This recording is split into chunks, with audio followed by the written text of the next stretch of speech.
in my decades of work, I've come essentially to admire two of our leaders, Franklin Roosevelt, who I still regard as our greatest president, and John F. Kennedy, who I believe was becoming a great president and was killed for that reason by the U.S. system, most likely by the CIA. And most likely the assassination was because Kennedy was trying to make peace. Our political system in the United States became so corrupt that actually power is in the hands of a few people. It is in the hands of Elon Musk and Peter Thiel and a few gazillionaires. We just had a story in the New York Times a few days ago that by their count, 300 individual donors gave 20% of all the donations in the 2024 election cycle, 300 billionaires. This is extraordinary. Yes, our political system is owned and operated by a few people. And those few people are maybe Hobbesian in the sense that Thomas Hobbes wrote, that they have insatiable desires for wealth, glory, power, fame. Mm-hmm. In other words, maybe they're just mentally unstable and they're not for the good of our society. That, in general, often happens to people who have hundreds of billions of dollars of wealth. There's also the Adelsons, and I just don't want to forget about this religious fanaticism that is hugely influential. Yeah. So your description is right. Decisions are made by a few reckless bettors. You know, Napoleon bet his society. Hitler bet the world. Trump, in my mind, is a darkly mentally unstable individual, aside from being our president. I mean, in a clinical sense, that he is a malignant narcissist. He is a psychopath in a clinical sense. You read the Hare's profile, the 20 questions, and you compare that to Donald Trump, as many people have in the peer-reviewed literature, and you've got really psychopathy there.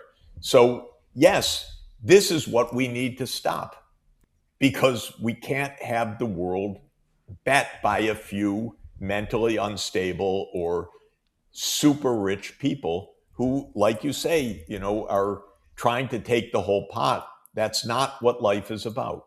Life is about what Aristotle, my favorite philosopher, said, koinon agaton, the common good, not the good of a few people. Well, I think it's pretty straightforward. Epstein was a Mossad agent, and as a Mossad agent, he had, of course, strong Israeli backers, Ehud Barak being the chief who was head of military intelligence for a long time. But he used that network for influence. So to my mind, this is a Mossad operation and a very unsorted one. And I think one of the deep secrets, of course, is who killed Epstein, because this man was suicided. Even his death announcement, we found out, was predated a day before, which is a little obvious if you need any hints.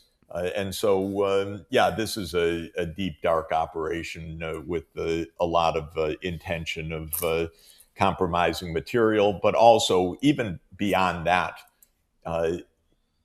Epstein was obviously, you know, playing at a pretty high level of informal diplomacy, and he would not have been able to do that for 1 minute, 1 second, if he weren't officially approved. Yeah. In other words, he was out there with the Indian government and with many other governments representing himself as Israeli interests.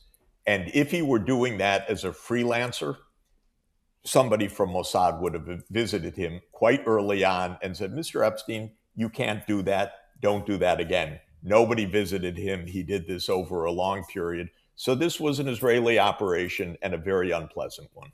Yeah. It's late in our discussion, but chosenness meant a big burden. You are going to have to follow a heck of a lot of rules, and you're going to have a guilt complex, and you're going to you better behave. So the idea of chosenness, according to rabbinic Judaism, was simply a burden on your shoulders, but it can turn into a kind of supremacy in the hands of these maniacs, and it has, and it's very, very dangerous. Yeah. And it is that type 1, and they, one of Netanyahu's, who's probably the type 2, which is we're going to kill before anybody kills us.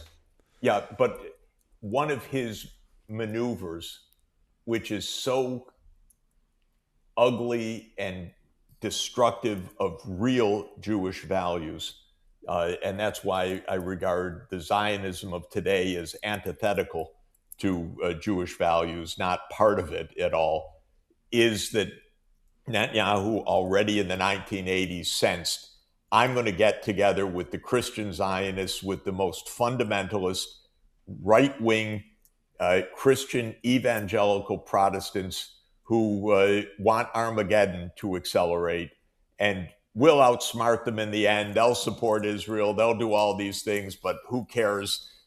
This is probably part of Netanyahu's deep Machiavellianism. Yeah. But what it has done is brought together two groups of supremacists together, and they're on a mad war in Iran right now. And this is the result, I would say, of Netanyahu's dark Machiavellianism over many decades. It's right now creating this early days of World War III.